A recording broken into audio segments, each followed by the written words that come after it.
and come to the tree lighting. And so it really is throughout the year. Check back for events because there's so much to do out here, which is really exciting. So we're actually running out of time on the show, but I want to ask you, if you had a visitor coming to town, why would you bring them out here? I mean, I'm hoping, it's where you work and you love your job, I'm guessing. But, why would you bring them here? Because it's quintessential Santa Barbara. Coming out onto the wharf, that you have views you can't get anywhere else. That's right. And then there's the view of looking back on the city. And it just makes you so proud to be in Santa Barbara and to share it with your family and friends. It's really picturesque. Yes. It really is. So thank you again, Amanda, for taking the time to be with us. Absolutely. Thank you for having me. And thank you for watching. On our next episode, we'll actually head over to Santa Barbara Harbor again to talk about all that's going on in that lively spot. But until then, if you'd like more information on all our waterfront department has to offer, including Stearns Wharf, the harbor, or waterfront parking, visit our website at santabarbaraca.gov/waterfront, or stop by and give us a visit. We're at 132A Harbor Way. Until next time, I hope to see you on the waterfront.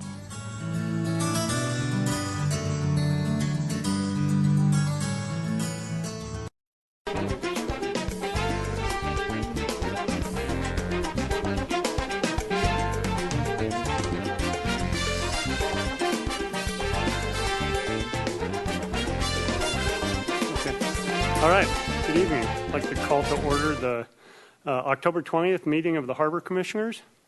And so would you take roll, please? Yes. Jim Sloan. Here. Betsy Kramer. Here. Merritt McCrae. Here. Lang Sly. Here.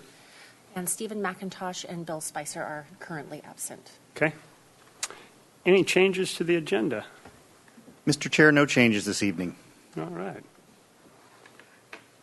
Okay, at this time, we would open it up to public comment for anything that is not on the agenda. And I see we have 3 young ladies in the audience. Would you like to say anything? Okay, great. Oh, great.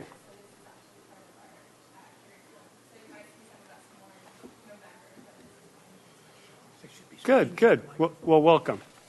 That was a little impromptu there, but welcome. You're always welcome. You can see we have lots of seats. All right, the next would be to approve the minutes from last month. Move to approve. Second. All in favor or comments? All in favor? Aye? Aye. I kind of got ahead of myself. Opposed? Okay. Let's see. Why don't we do the department updates? Okay. Good evening, Mr. Chair, Commissioners. For the Director's Report, we had several council actions since we met last. Council awarded a contract with Hanley General Engineering Corporation in their low bid amount of $140,000 for construction of a sea landing passenger access improvements, which consist of a ADA-compliant gangway, brand new gangway, and then a wooden boardwalk to go behind the building, actually on the beach. So two elements, 2 components to that. The council also authorized execution of the contract and approved expenditures up to $14,000, about 10% to cover any contingencies for any change orders and that sort of thing. And the council also authorized appropriation of an additional $41,000 from our capital fund to fund this project, because we didn't have quite enough already allocated into that project. Council also approved a 5-year lease agreement with 1 5-year option with Nature's Own Gallery at an average base rent of $2,221 per month, adjusted seasonally, for the retail shell shop located on Stearns Wharf. They also approved a 5-year agreement with 1 5-year option with John Marshall and Melissa Schumacher, doing business as Deep Blue Sea right next door, at an average base rent of $2,248 per month, also adjusted seasonally, for their retail basically it's kind of a toy store out there on Stearns Wharf, novelty items and such. And the council approved execution of an amendment to lease agreement with West Marine Products, located at 132C Harbor Way, right below the Harbor Patrol offices, right beneath the waterfront offices.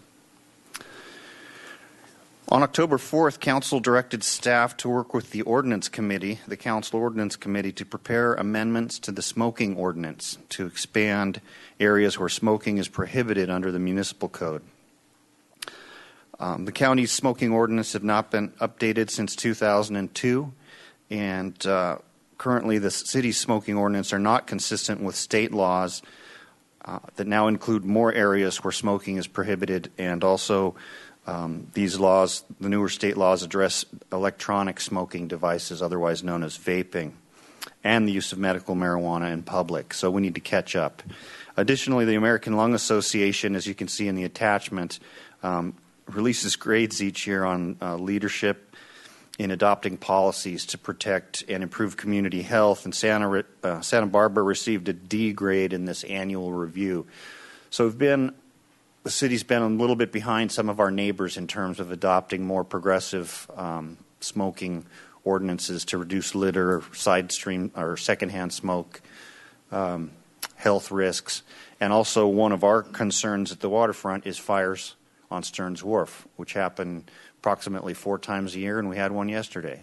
So we've been wanting to proceed with a ban on smoking on Stearns Wharf, being a wooden wharf, for quite some time, but we didn't want to go it alone until parks and beaches, for example, got on the bandwagon as well. So just like the plastic bag ban, we're a little bit behind some of the other local areas, but we'll be moving forward with that shortly.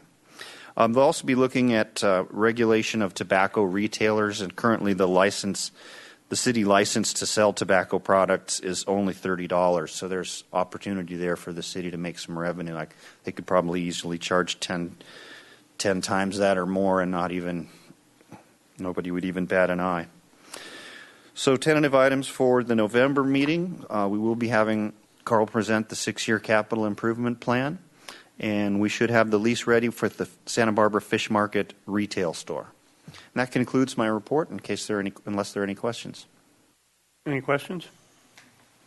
Yeah, I have a question, Scott. Thank you for your report, but that's not the question. What caused the fire, and where was it? I'm sorry, it was a cigarette ignited a small fire in the vicinity of the Harbor Restaurant, and somebody noticed smoke, and I believe the employees might have put it out. And the fire department came down too, because they have special equipment, thermal imaging equipment. They can look and see if there's something smoldering deeper in. So they always come out and check those things out, soak it down real well, and make sure.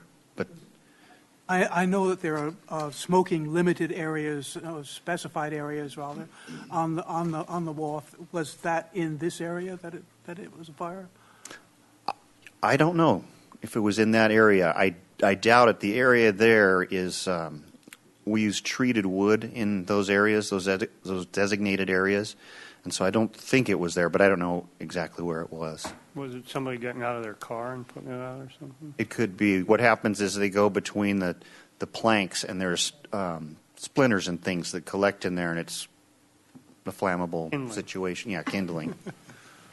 I don't want to be necessarily arguing in favor of smoking. I used to be a smoker. I haven't been for many years, but I certainly have the effects of it.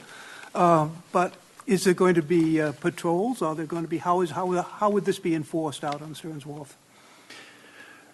Well, it would probably be more of a situation where patrol or somebody is making a contact with an individual or a group on another issue, and that issue also gets dealt with at the same time. We don't have the kind of staffing to run out every time somebody lights up a cigarette on the wharf. But also the wharf staff is pretty diligent about reminding people to use the ashtrays and use the designated smoking areas. So it'll be a combination of the maintenance staff and Harbor Patrol as well as police when they're around. Thank you. Mr. Chair, Commissioner Kramer, if I just might add to what Scott said, first of all, as Scott mentioned, there's going to be a multi-department committee looking into this, and so there will be a lot of discussion, but clearly we have a long ways to go before we're there, and there will be outreach, there will be education, there will no doubt be signage and what have you. So this is, I just want to let you know this is going to happen, boom, without a lot of thought and planning and preparation. Thank you. Any other comments or questions? I had one question. So for the new gangway that we just got the money approved for, when does construction start on that, Carl? Chair Sloan, we expect to begin right after Thanksgiving. Okay, so in a couple of weeks, huh? Great. All right, moving along, business services. Good evening, Mr. Chair and Commissioners. I have 3 items that make up this month's business services report. The first is our business activity permits. I thought with a few new commissioners, as well as folks out there in the audience and at home who are interested in doing business down in the harbor, this would be a good opportunity to refresh everybody, give them a review on our program and our policies. So the Santa Barbara Municipal Code requires that a permit be received for any type of commercial activity or services in the harbor. These permits are referred to as business activity permits, and they were established down in the waterfront in 1972. The BAP program, as it is known, establishes rules and guidelines for individuals who have no fixed place of business or lease space within the harbor district, but at the same time wish to conduct marina-related businesses in that district. Now, the purpose of the BAPs is primarily threefold. 1, promote business in a safe, orderly, and professional manner. 2, encourage the offering of essential marine-related services. And 3, increase opportunities for small businesses. How do you get a BAP permit? Well, first thing is either call our office or come by our office and talk to Patrick Henry. He's our property management specialist. He does a great job of running this program. And you'll need to submit a completed application. Once that's approved, you'll need to go get yourself, well, as part of it, I should say, you'll need to get a city business license. You also need to obtain commercial liability insurance, and this is an important aspect of that. We have varying levels of insurance. It's generally 3 different levels. If you're doing things like painting or boat cleaning and things like that, kind of you're less intrusive. It's a $300,000 limit, and it works its way up to our 6-pack charters, our charter boats that go out. They're required to have $1 million of commercial liability insurance. And, of course, lastly, there is a fee. It's $20 for the service businesses, again, like the painting, the varnishing, things like that, and then $250 for our 6-pack or 6-passenger charters. So that is that as far as business activity permits. Before I go into the next topic, do you have any questions? I have a question.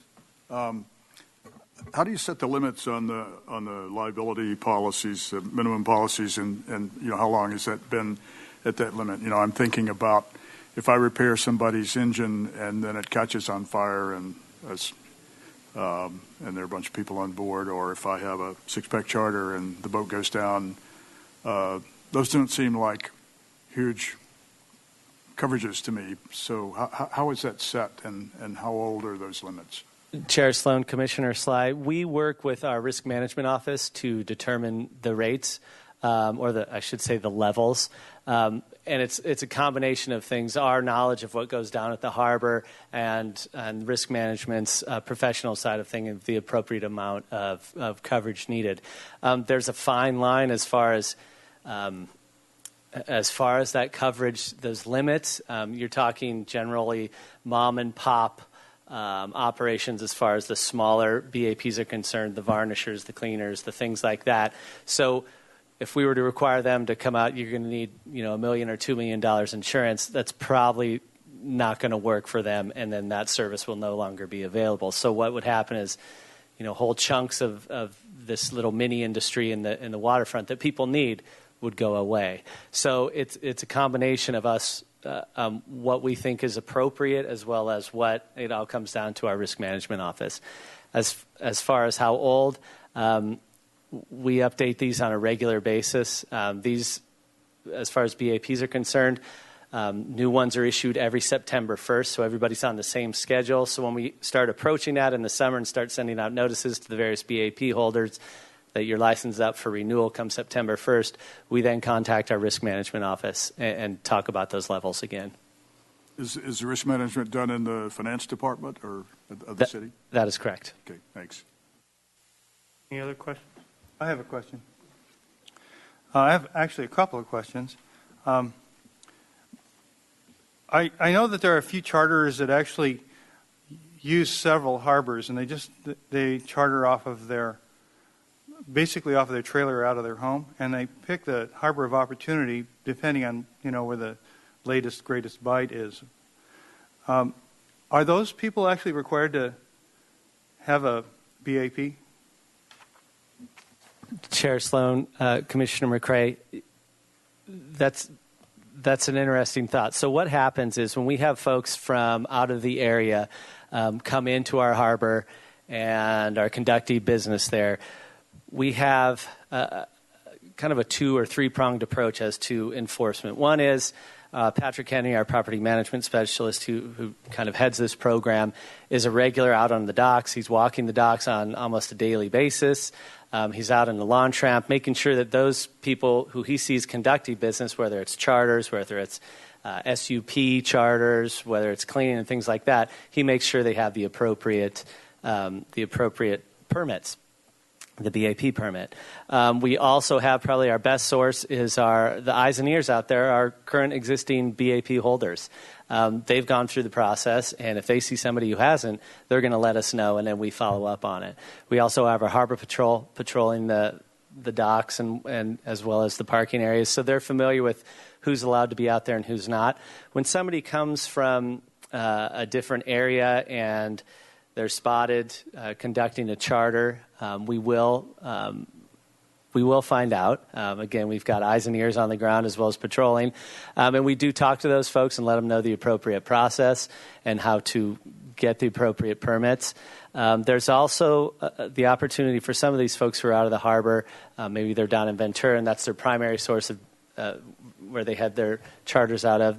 They can come up here and work through our sea landing, the sea landing folks, or the Santa Barbara Sailing Center, and they can essentially sublease to those folks, and they can perform their charters. So they would then be paying sea landing or the sailing center, and then those folks then pay us. So they have to pay in order to play is basically it. So we do work on enforcement, and it hasn't been much of an issue, but I think that's because everybody's out there watching.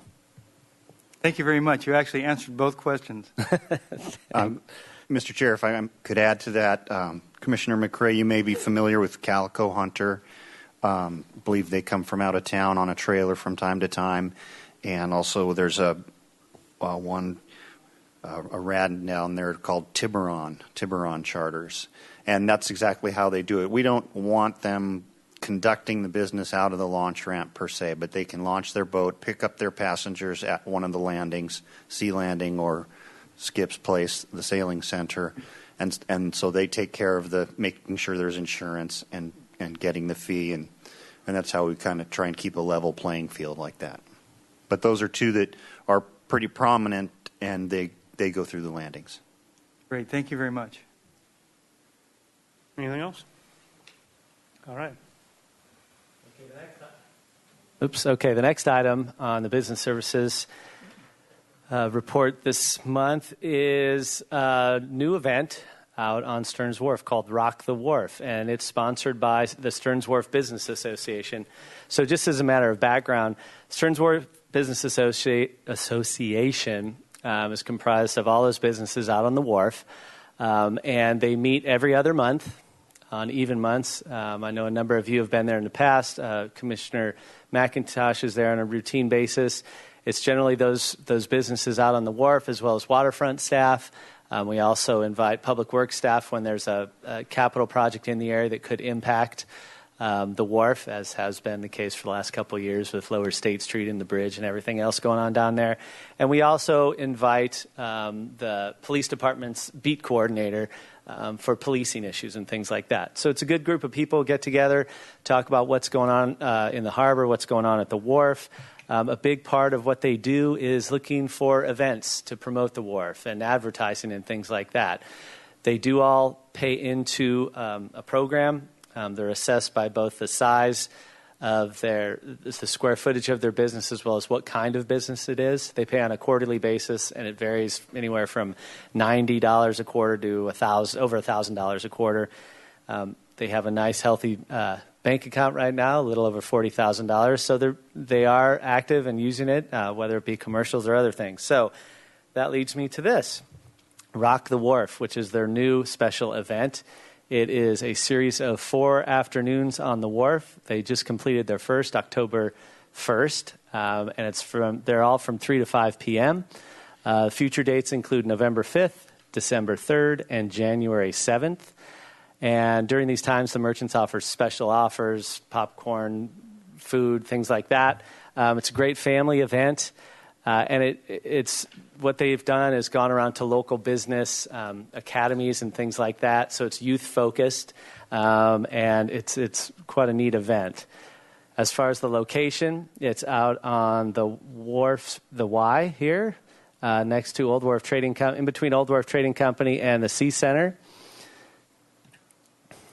This is from October 1st. These are a few of the bands. This particular month was the Santa Barbara Youth Music Academy, and they had 3 different bands from the Youth Music Academy playing, which, I mean, it's a great place to see music, and what a cool thing for these kids to do, play out on the wharf. Not a bad place to have a gig. So these are a couple of our folks played last time, and we had a nice little crowd out there. And again, the Stearns Wharf Business Association sponsored this. Neil Bruskin is their president. He's very active. He keeps everybody engaged and active. And I think you'll see more of this as time goes on as far as events down at the wharf. So that is Rock the Wharf. And lastly is a plug for our automatic payment services for slip fees. The city's automatic payment service has been available to slip permittees for well over a decade. And it's a great option for people who travel frequently or who simply don't want to have to remember to write a check every month or don't want to have to show up and write a check every month. What this does is it takes it directly out of your checking account. Currently, we have about 41% of our slip permittees enrolled in the automatic payment service, and we're always pushing to get that higher. It makes life easier for everybody. And the program participants receive monthly statements, just like everybody else, on or around the 1st of the month. And then on the 15th of the month, their checking account is debited, and they don't have to worry about a thing. So again, it's a great service. There is no charge from the city's billing office. There may be a charge from your bank, but I haven't heard of that happening too often, especially in this day and age. And application forms are available both in our office as well as on our website. So if you're interested in making your life easier, anybody out there, please feel free to sign up for our automatic payment program. And that concludes the business services report for this month. I'm happy to answer any questions. Did you miss something? Did I miss something? Surrendered vessels? Surrendered vessels? Say again? Did I miss something in the report? I think I hit him. I'm happy to talk longer. Okay. I had a question. Sure. And I ask this every time we make a pitch for the automatic payments. Electronic statements, when are those going to be available? Yes. Yeah. And I try to answer this one every time. We are working on procuring a new marina management software program. The current one we have is actually a combination of 2 programs. One that is very dated and will no longer be updated by the software company. They're phasing it out. And the other is more recent. It was supposed to do everything, but it hasn't. Right. So what we're doing is we're in the process of working with a company who supplies numerous harbors and marinas, both public and private, throughout the country with this marina software program. And part of that is going to be an online payment program, so you can go online, click a few buttons, and make your payment just like every other payment you can make today. So we're, like Scott was saying, sometimes we're behind. The city's a little bit behind the curve. Part of that is just making sure the security is adequate, so we have to jump through a whole lot of hoops in order to get there. But the city has, a few other departments have had this up and running, and so we're going to follow their path and jump on in there as well, which, again, it'll be another avenue, as well as the automatic pay. You can do the online program as well. So we're always trying to make things easier for people to pay. So it's coming. It is coming. Yeah. I'm going to say the spring of the coming year. Okay. I had my pages mixed up. That's why I asked you about it. Oh, no problem. Happy to answer it. Okay, great. Any other questions or comments? All right. Thank you. Moving on to facilities. Good evening, Chair Sloan and Commissioners. We have had a parking infrastructure improvement program included in our most recent capital improvement program that we presented to you a couple of years ago, and we've started to implement some of these projects. The key components, there's three main projects involved in this. One is the replacement of the Stearns Wharf kiosk, and the other two are really divided up into areas that are under the purview of different advisory boards. For example, the Architectural Board of Review has the purview over a couple lots, and we are adding or installing for the first time self-pay stations, and we want to remove the kiosk at one of those lots. And the Historic Landmarks Commission has the purview over 5 of our lots, and we also want to add self-pay stations and remove a kiosk there.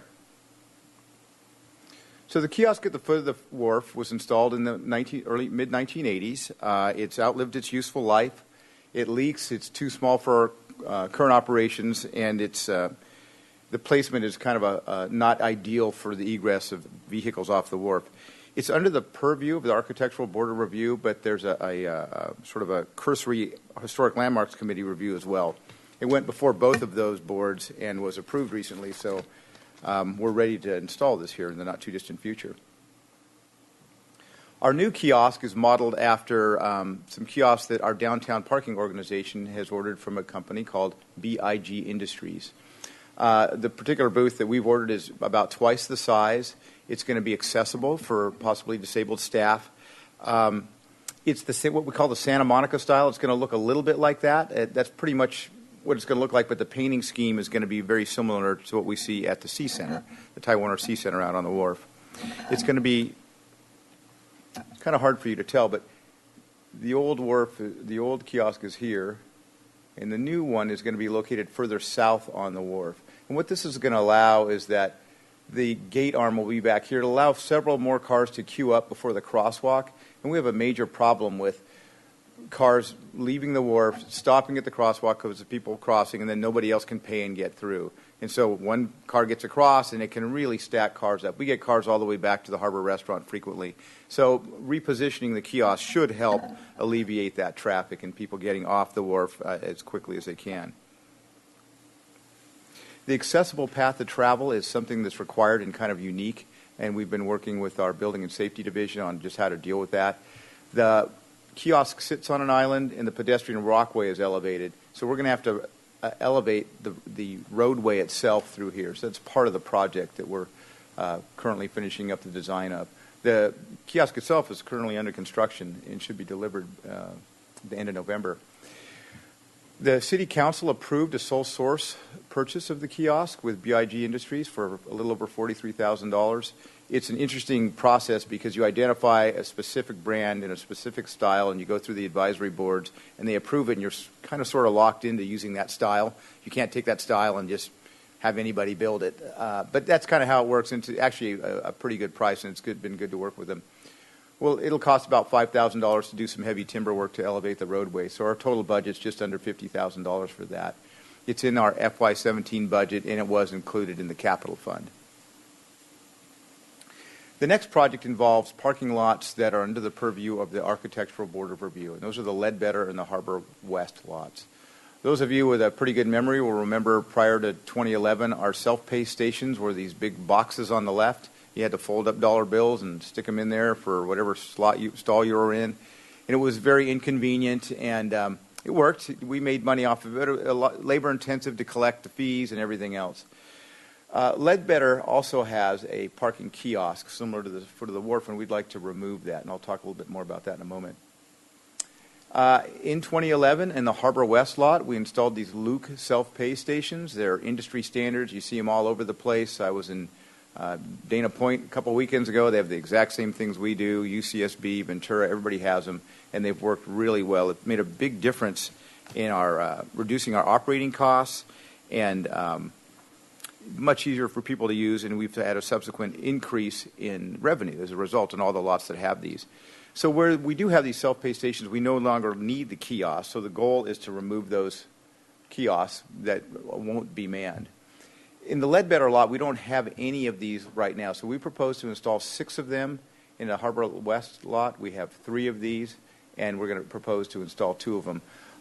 Most all of them will be accessible per ADA. Even these things need to meet Americans with Disability Act guidelines, and it's a little bit of a challenge to site them in the right place and install them where folks can get to them. We have 4 locations and 6 units scheduled for installation in the Ledbetter lot, and hopefully this will serve the public out there. That's about the ratio we've done in all the lots, and it seems to serve the public quite well. The Harbor West lot, we've got 2, and we're going to add a few more. Location 3 will be accessible. And as far as removing the kiosk is concerned, the kiosk can create a bit of confusion where you have a self-pay program. People see the kiosk, the gate arms up, they drive through, and they think it's free. They park, and they wind up getting a ticket, and so it frustrates them. So that's the purpose for removing the kiosk where we have these. So when these go in Ledbetter, we'll leave the kiosk there for a little while, let people get used to it, and then remove it. And the idea is to revegetate that island, but also have a little stub out for electrical and for data, where we have a little cart that we can take out and plug a computer into, and so we can also host big events and do pay on entry. So we're going to try and do that. It's going to be a little bit of an experiment because occasionally we do have big events, and pay on entry is the only way to manage the parking. So the other areas are under the purview of the Historic Landmarks Commission, and these lots are Chase Palm Park, Garden, and Cabrillo East and West. And just like the other lots we had in 2012, we got rid of these big boxes, put in a lot of the Luke stations, and we also have kiosks in a couple of the lots. The Garden lot has 2 existing self-pay stations. We're going to add 3. Chase Palm Park has 3. We want to add 2, all accessible. Cabrillo East has 2. We're going to add 2. And Cabrillo West has 3, and we're going to add 2. We have had, and here's the general location of where they're at in the Garden lot. The Garden lot's kind of interesting because the use has gone up tremendously in the last couple of years for Funk Zone access, the visitor center, and it's amazing. This lot used to be sort of empty most of the time, and now it's at least half full every day of the week, middle of the day, middle of the week, and we've really increased revenues there. The Chase Palm Park lot, it really serves the Stearns Wharf, Skaters Park, and East Beach, and use has increased there as well. And the programs work quite well. Just adding a few units should help the parking public get their parking tickets a little quicker. We've had some, let me see here. There we go. We've had some challenges with the Historic Landmarks Commission. These lots are in the area that's defined as the El Pueblo Viejo district, so there's certain guidelines for design. They don't have any guidelines for automated pay stations, so the commission has kind of struggled with how to direct staff on what to do. So they're very divided on how to proceed. We've had 3 hearings, and none of which have given us any clear direction. There is some interest among some of them to come back with some sort of enclosure, kind of like they do on the news racks and the signal stations on State Street. So we're going to try something else and come back, and if it doesn't work, we're going to ask them to form a subcommittee and come down and give us clear direction. We can't kind of go back and forth over and over and over. It's unproductive. And these lots have been delayed significantly by not being able to figure out quite what to do. So the ABR lots, the installation is this year. We're going to start actually in a couple weeks in November. The total cost is about $96,000 for those improvements. The FY 2018 Capital Improvement Program will identify the remaining self-pay stations in the lots under the purview of the Historic Landmarks Commission. The total cost is going to be about $108,000. Might be a little bit more for other improvements. We have to do some modifications to the islands, but that's in general what it's going to cost. And we might reconsider the kiosk removal pending increase in parking demand. By the fall of 2017, the spring of 2017, the El Encanto improvement should be done. The bridge over Cabrillo Boulevard should be done. Californian Hotel, Children's Museum. So the lower part of State Street is really going to be hopping, and we're concerned that the demand for parking is going to go up even more than it is. And I know Scott and some others are interested in looking at modifying our parking program, and there may be a need in the future for kiosks. We're not quite sure. So we're seeking approval of removal of the kiosks, and we can always not remove them. You can't remove them without approval, but you can always leave them in, even though you have approval to remove them. So that concludes my report this evening, and I'd be happy to answer any questions.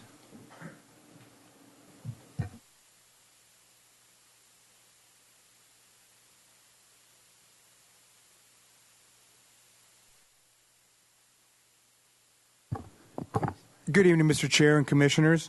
Well, I'm happy to report to you that last month the city earned recertification in a broad maritime industry-based Clean Marina program.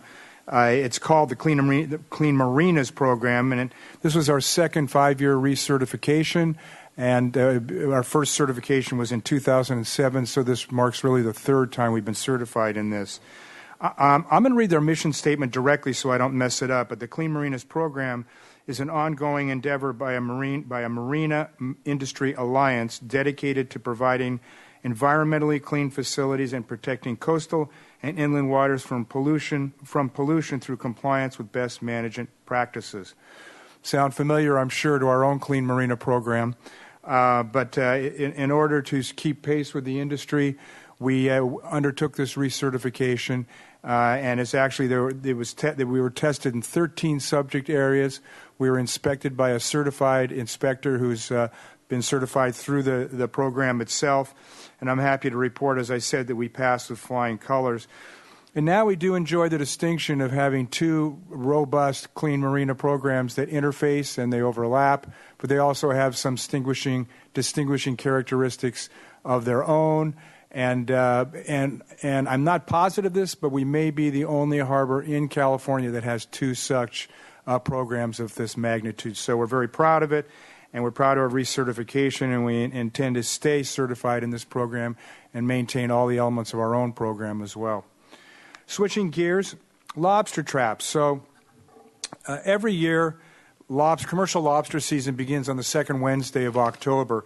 And for many years, we have accommodated lobster fishermen by allowing them to stage their lobster traps on the asphalt in parking spaces in the launch ramp parking lot for a very short period, for like 7 days before the season opener to about 3 or 4 days after the season opener. It worked great until about 2014, and when, for reasons I can explain to you if you really want to know, but there are a lot more traps showed up.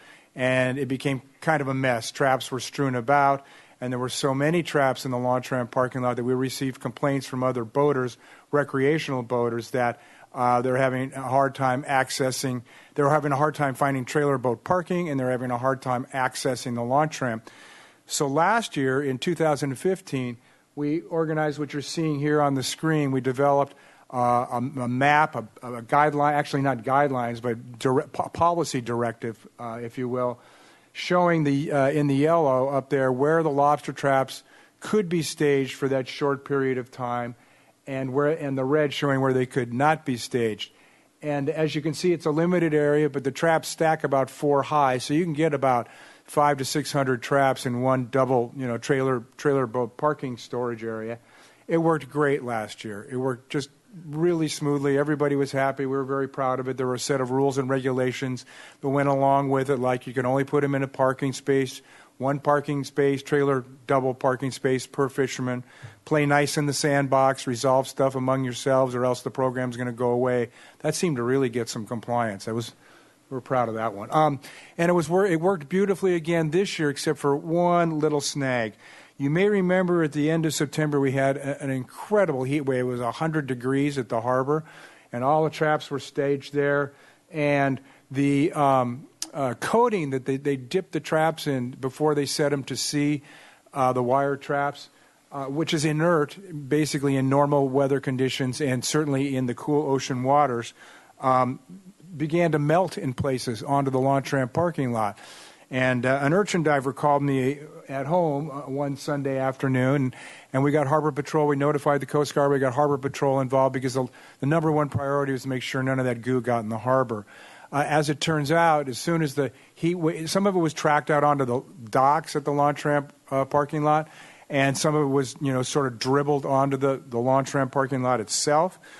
And but as soon as the weather cooled, it hardened into little, how would you describe it? Little chunks of asphalt, kind of asphalt on asphalt, and no oil, if you will, no petroleum product ever ended up in the bay. And since then, maintenance has been brooming up and scraping up what they could. There's not a lot of it left, but as soon as the final lobster traps go into the ocean, they're not staging on the asphalt anymore, but some trailers are still parking in the lot and staging their gear. We're going to take off the surface of the docks themselves, the non-skid surface. The facilities boys call it gator plate, I believe it's called. Gator. Whatever. The non-skid stuff that's screwed down to the docks, we're going to take that off, power wash it, retrieve the water, not let any of it go in the bay, and so that little upset will soon resolve itself. I don't see this happening again. I don't think it's a problem. We'll keep our eye on it. But overall, the project worked really, really well again, and the fishermen were very compliant and helpful relative to making sure that the asphalty stuff didn't get in the bay. On yet another subject, since 2003, the Waterfront Department has benefited from a grant program through the Department of Boating and Waterways. You've heard about it when I talk about our Clean Marina program each spring. It was an abandoned watercraft abatement program. Most of those boats were abandoned boats that came off the beach on East Beach when they run aground during southeasters during winter storms. A few came out of slips.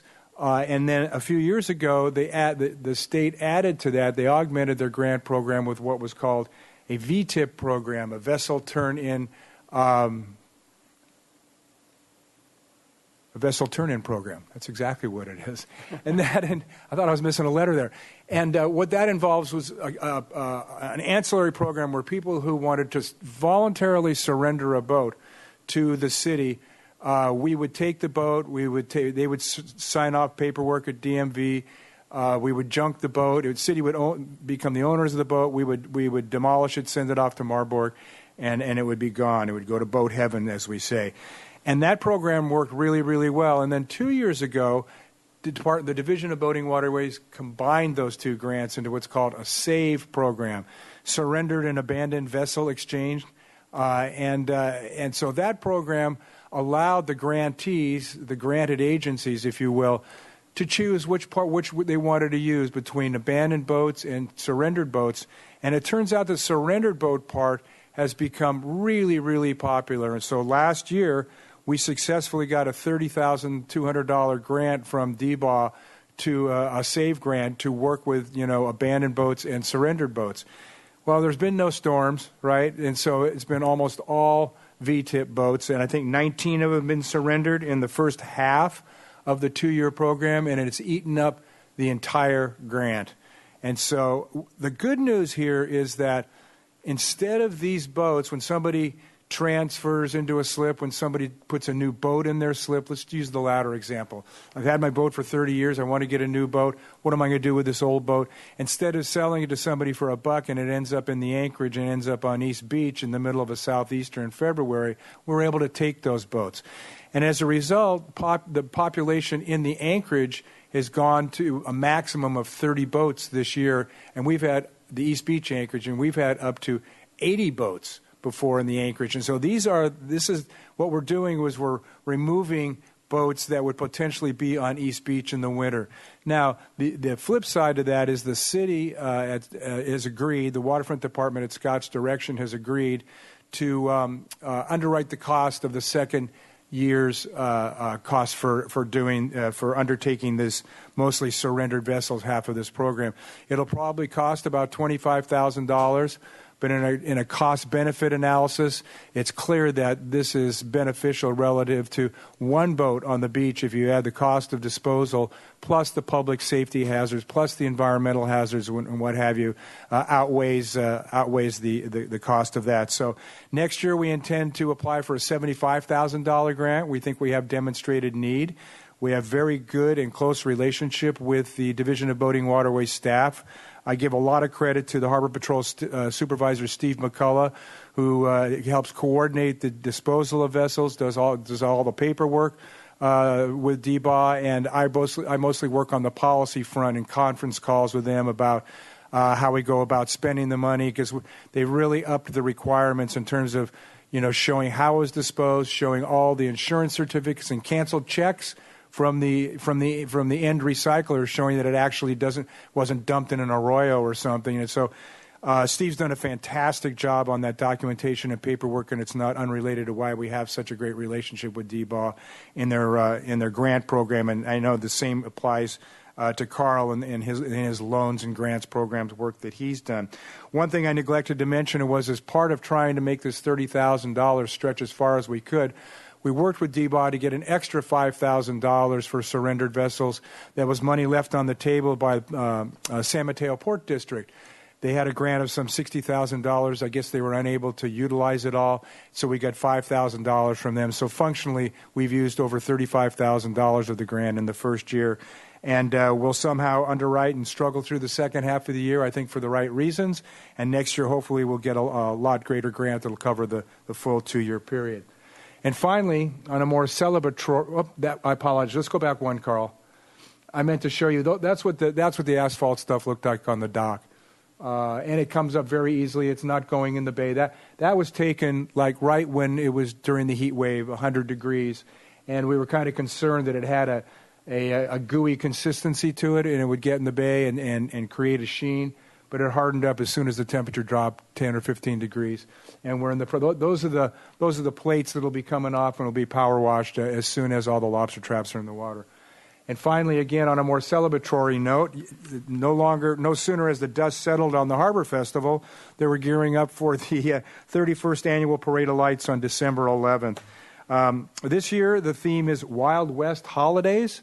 Unique theme. We haven't done anything close to this in the past, but we think boats can find a way to decorate to that. As always, the event will begin at 3 p.m. with the Santa's Village on the City Pier in the Inner Harbor.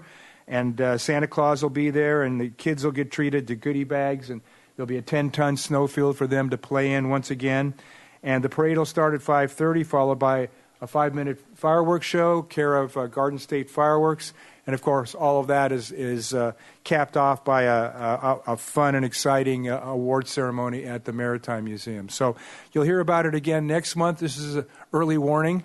But for anybody who wants to sign up, next week it'll be going out as an insert, this registration form. That's the flyer. The registration form will be going out in the slip statement envelopes.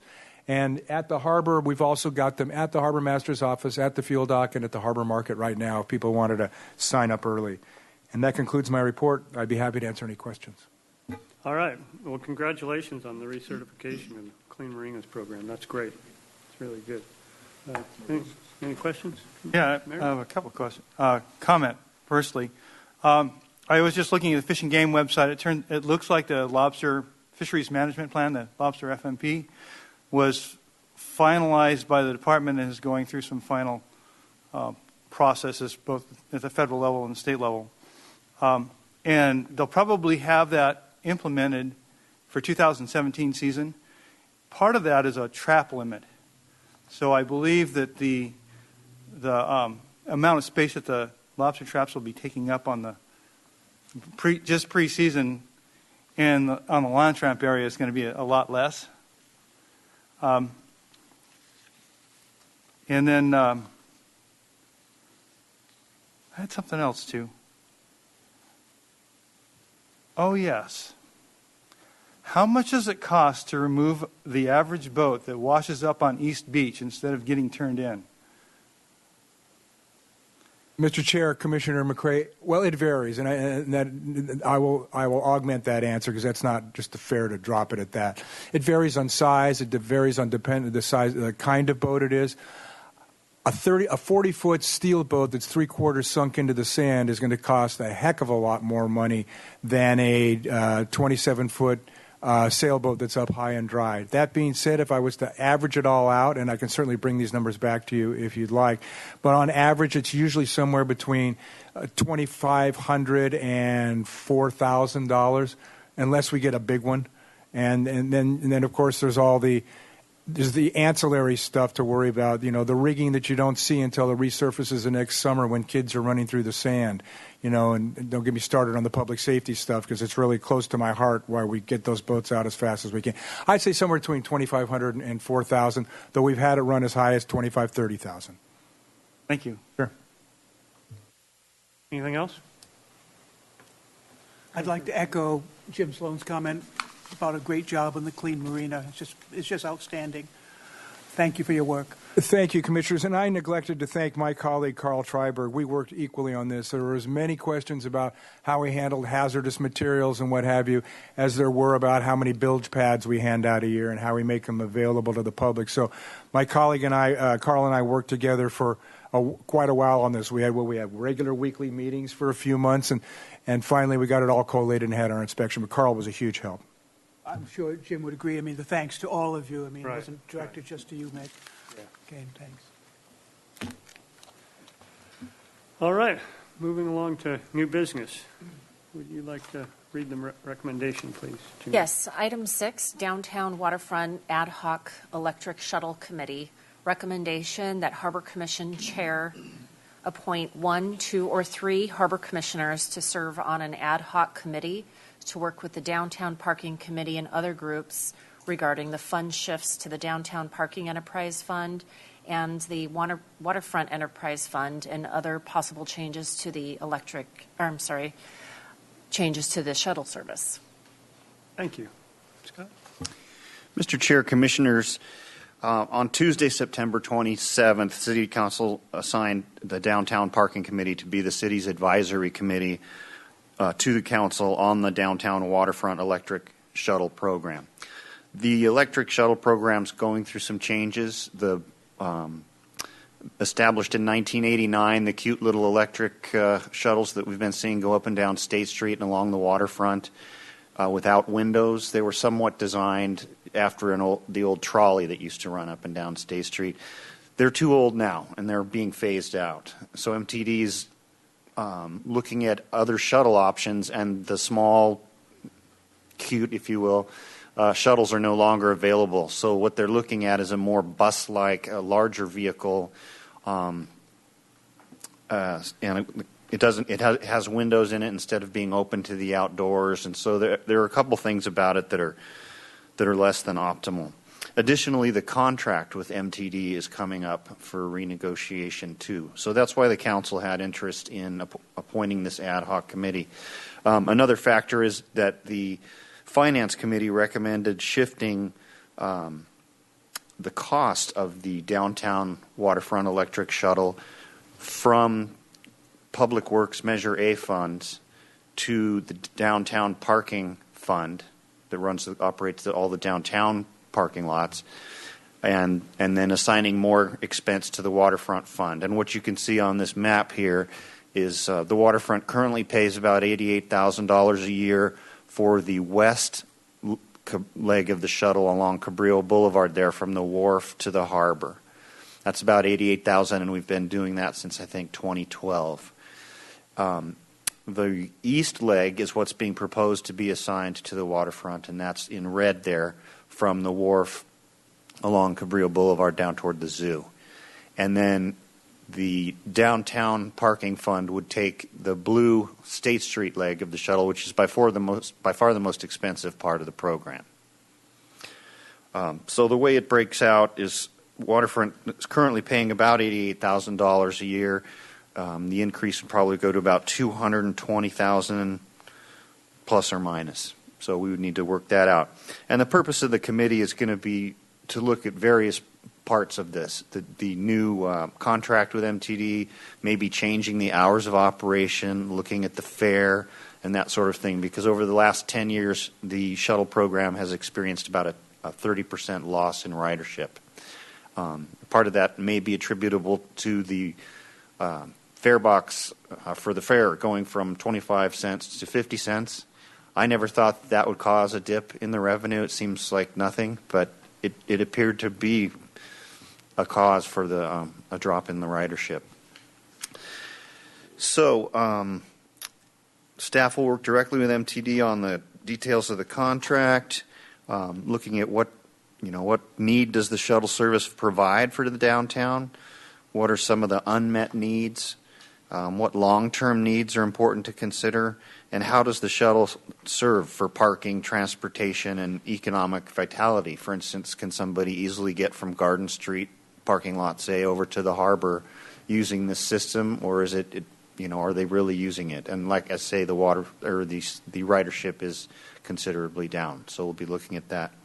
On October 13th, Chairman Jim Sloan and I attended the Downtown Parking Committee meeting to look at the kickoff of the process of reviewing the shuttle's performance, and we're requested to ask for the chair to appoint 1 to 3 commissioners to serve on this committee. So that's the recommendation. We'd like to see if anybody's interested in doing this. Hopefully we can improve the ridership and improve the service that the waterfront's getting for their money. Yes, so do we have any volunteers that would like to be on that committee? Yeah, I'd be interested. Okay. I'd be game. We all have an interest. Okay. Okay. Well, it sounds like we have three interested parties. Wow. I think there was one thing. There are going to be a number of other organizations that are on it as well. There's a list of them there. It's not just city commissions and things like that. It's the Wharfs Merchant. There's a lot of the downtown Santa Barbara Chamber of Commerce. There's a lot. Part of the thing that I got out of it was that this is an opportunity to get a lot of the stakeholders involved to try and increase ridership. I mean, that's one way to address this. And so as you can see, just by looking at the route, we can all think of a lot of places along that route that could be served by if they could get more people getting on it, getting to the zoo, all the hotels, the new La Entrada, things like that. I think that's one area that I think, if we can figure out a way to get people out of their cars and into the shuttles to move around, and parking in the funk zone's a problem and everything else. And so I think there's a real opportunity for this ad hoc committee to be able to come up with some creative ways to increase ridership. And so I think it's a good thing. One thing we did learn about ad hoc committees is that ad hoc committees, this will be one that we will be on, but within the Harbor Commission we have one that's a parking committee. In accordance with, I think it's the Brown Act, or I believe it's the Brown Act, ad hoc committees have to have a set duration and have to have a specific purpose. They can't be open-ended. And so when we're finished here, I want to talk a minute about dissolving the parking committee, because that's something that we just continued on, and it hasn't been active, and it doesn't have a specific purpose at this time or an end date. So that's aside. So I think we have 3 candidates for this committee, and so I'm good. So I'm glad that we have 3 interested parties, and so we'll appoint these 3. Okay? Okay. Thank you. That concludes my report. Okay, and then, I have a couple of questions before we. Okay, go ahead. So kind of a 3-part question, so it's actually a memory test. First, for you or no, I've written it down, Oh, so I'm good. good here. Otherwise, it would be a memory test for me, too. If you could describe, the staff's feeling about how the east and west legs of this benefit the harbor, positive things or negative things, if there are any, and to what kind of how it's used, to the extent that you can tell how it's used. Probably difficult to tell. The second part is just a brief explanation of the street fund, where that funding comes from and who administers it. major chunk of, half of the funding here. Just not familiar with the street fund. And then lastly, whether it appears that the merchants don't have any contribution to that, just to confirm that, they seem to be a big beneficiary, and wondered if they did, what their role was, if any. So we'll see if you can remember all three of those. Okay. Measure A funds are, I believe, derived from fuel taxes, and they go to Public Works for streets maintenance and things like that. And the shuttle was a part of a mitigation for the Paseo Nuevo redevelopment agency project back when, and so it was to get people up and down State Street. And so that's what the Measure A funds. And the trouble is that with gas prices going down, less funds are being made available, and the streets fund is looking at a huge deficit in terms of, they're looking at something like $20 to $30 million deficit in sidewalk repair, street repair, all that sort of thing. And so they're trying to shed some of these nice to have things and focus the streets funding back to streets. Okay. What were the other two there, Commissioner Lang? The staff's opinion Oh. of the benefits of having the east and west legs to the harbor. Well, when we were first assigned the west leg of the harbor, I see it quite frequently without anybody on it, or maybe one person on it. And the ridership, I had been receiving ridership statistics, which MTD is pretty thorough on, and it's pretty abysmal. And so my recommendation was going to be, we put under consideration to eliminate it from the program and just not get involved with it. What we found was that we couldn't do that and still hire the booster shuttles that service the cruise ships on the cruise ship days, because unless the publicly funded transportation like that is going along an established route, it begins to unfairly compete with livery operations such as taxis, limousines, things like that. It's no longer operating on an established route. It's going where you're telling it to go. So we had to sort of keep it so we could keep because it's very heavily used in the cruise ship operation. So we kept it for that reason alone. And when we'll have to look at it, the east leg closely with these groups that Commissioner Sloan was mentioning, and see if it's that important to the zoo and the hotels down on that end of Cabrillo Boulevard. I think it is, but we do still need to look at ways to make the ridership more effective. The final part was what the merchant involvement was, if any. Well, having completely failed the memory test, that'll be part of the discussion as well.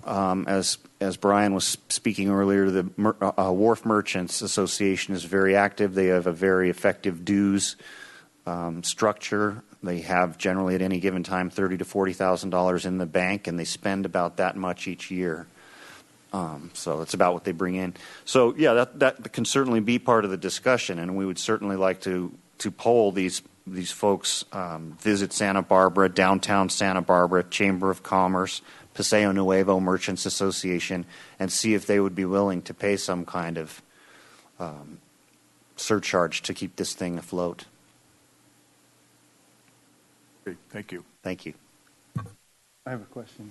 Commissioner McCray? So, thank you very much for providing a very thorough outline of what we would be talking about this evening.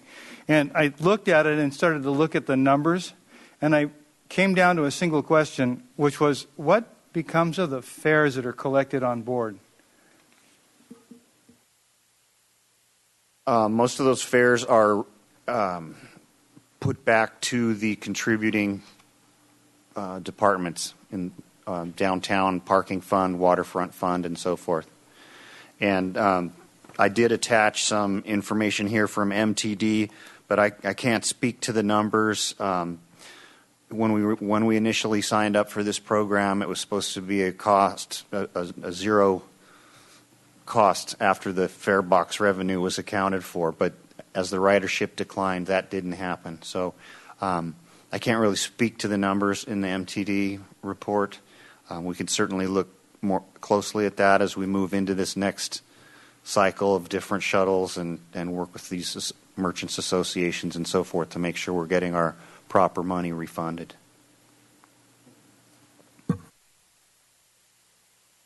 All right. Any other? Yes, go ahead. Has there been any subsequent discussion of having the Waterfront Department opt out of this program? I remember there wasn't initially, but having the amount jump so much from the, 81,000 to approximately, over 200,000 is really substantial. It was the first thing that crossed my mind, but not something that I think my friends at Public Works would support. So we're gonna work with everybody and try and make this thing work. But there hasn't been discussion about it then?